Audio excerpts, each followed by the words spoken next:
Leni Reifenstahl was one of the most famous, innovative, and notorious movie directors of the 20th century.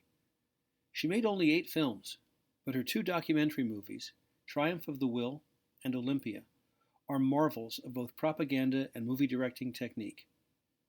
Arrested and imprisoned after World War II, for the rest of her life she was dogged by her apparent sympathies to the Nazis, but steadfastly denied any political motive to her films.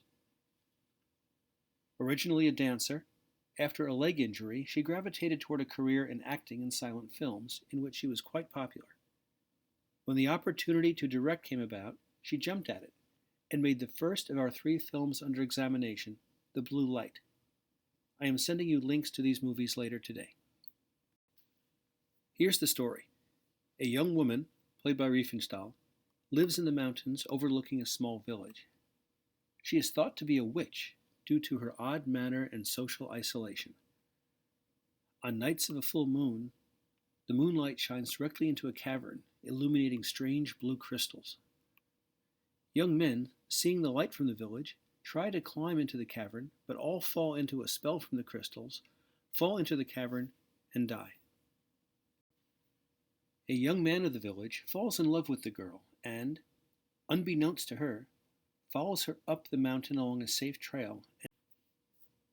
Based on the popular and critical reaction to the blue light, Hitler asked Riefenstahl to make a documentary of his Nazi Party conference in Nuremberg in 1935, 2 years after he took power. This movie, Triumph of the Will, is among the greatest propaganda films of all time, but her groundbreaking movie-making techniques are significant too. We will look at a few clips along the way.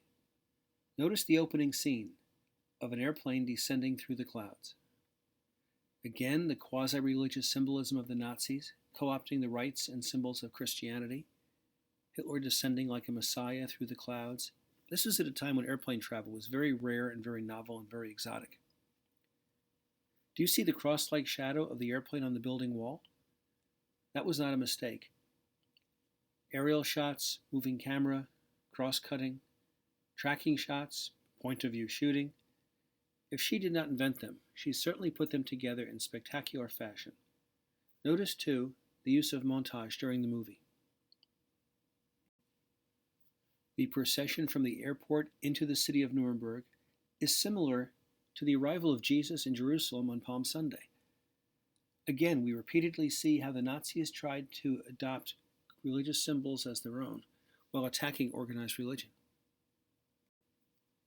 On slides 7 and 8, notice the abundance of flags as symbols and props.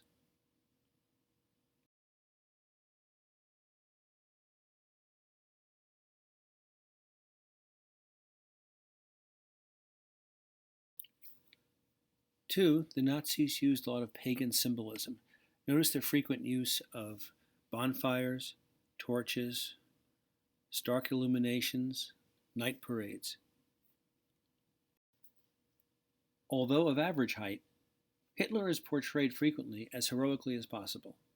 He is often shot from below, as you see here, or from behind, a point-of-view shot of a typical follower. The conference attracted about 700,000 party members. Everything in Nazi iconography was about scale. The larger the scale, the less significant the individual. This is a trait that all despotic regimes share, the contempt and insignificance of the individual. Again, notice too the use of light, focused illumination, high contrast light and dark, whether outdoor scenes or indoor scenes. Stark, dramatic scenes force the viewer to focus on the subject in the light, whether through fires, torchlight processions, or nighttime rallies. Mass participation in highly coordinated activities destroys individual identity, replacing it with group identity. As we saw in the case with Eisenstein's movies, where contemporary directors pay tribute to some of his scenes, contemporary directors pay homage to Riefenstahl's movies too. Slides 14 through 17 show how George Lucas used some of the same scenes and perspectives from Triumph of the Will in making Star Wars. This was no accident.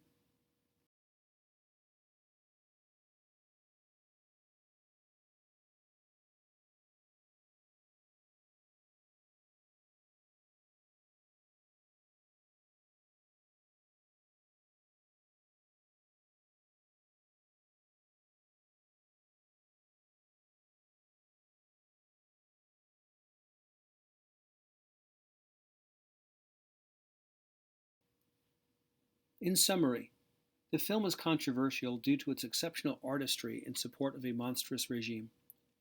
To the end of her life, and she lived for 58 years after the end of World War II, to the end of her life, Riefenstahl maintained that she was not creating propaganda.